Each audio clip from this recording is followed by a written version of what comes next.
Good morning, everyone. We are the Team Pokemons and welcome to our demo for the Borrowing Management System.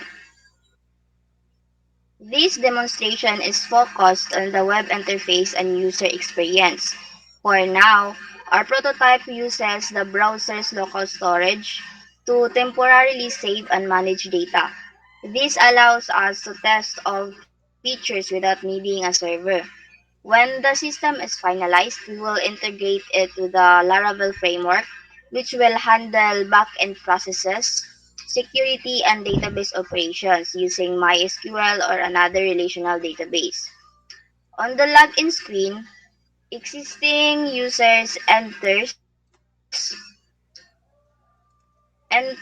their credentials while new users can register with their full name, username, contact, address, and password. The system checks for duplicate usernames. So as you can see, we're trying to create an account.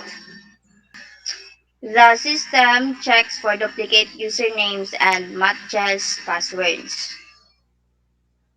And in admin, we also have default admin account, username admin, and the password is admin123 for setup.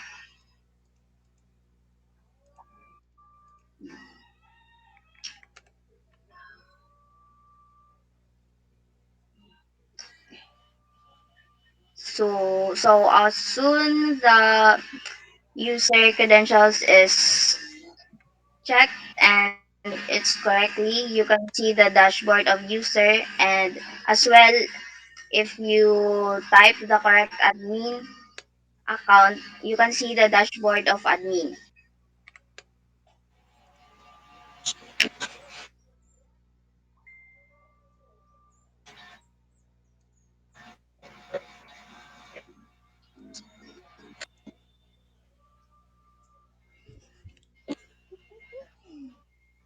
Okay, now I'll take the role of regular user. On the user dashboard, I can see my borrowing statistics, how many active borrowings I have, how many items are returned, and which one are due soon. There's also a recent activity section showing my latest transactions. And from here, I can browse available items under the borrow items section and search for specific items and add them to my borrowing list. And once I'm done, I review my selection in the borrow list, choose a return date, and submit my request. As you can see here. And I can also track my request in my borrowing table, view item status, and even return items when needed. And then lastly, I can update my profile, change my password, and edit contact details anytime.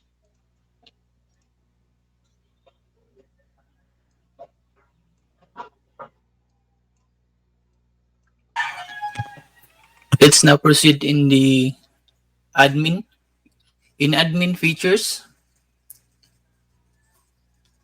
so once you are logged in as an administrator, you'll see the admin dashboard, which give you a quick overview of total users, total items, active borrowings, and pending requests.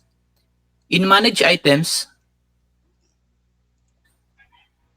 you can add, edit, or delete items as well as track their available quantities.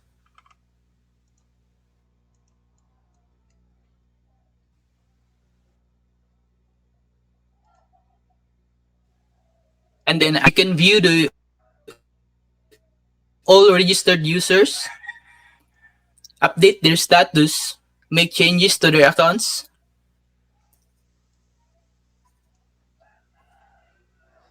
and then in the borrowing request section, you can approve, reject, or mark items as returned, with inventory counts updating automatically to keep borrowing operations running smoothly.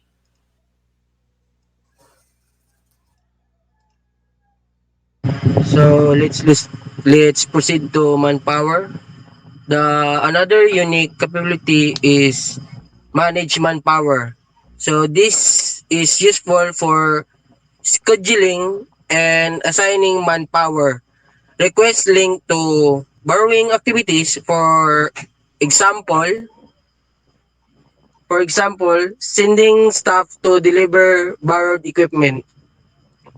So our report section allows admin to generate custom borrowing reports. You can select which column to include like borrowing name, item, quantity, return date, and more. You can reorder columns by dragging, remove them instantly, and filter the table by status or search item. The system pulls all relevant data from local storage, meaning it works even in offline.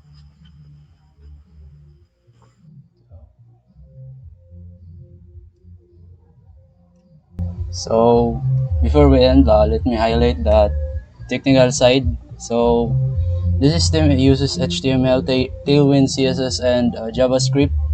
All data is stored in browser local storage, including users, items, borrowing records, and manpower requests. So it doesn't require a server to run. So it supports CRUD operations for all main modules: role, base, navigation, password, toggling, notification pop-ups, and responsive interface for different devices. So overall, this borrowing management system is a complete browser-based solution for tracking, approving, and managing borrowings. So that's all. Thank you.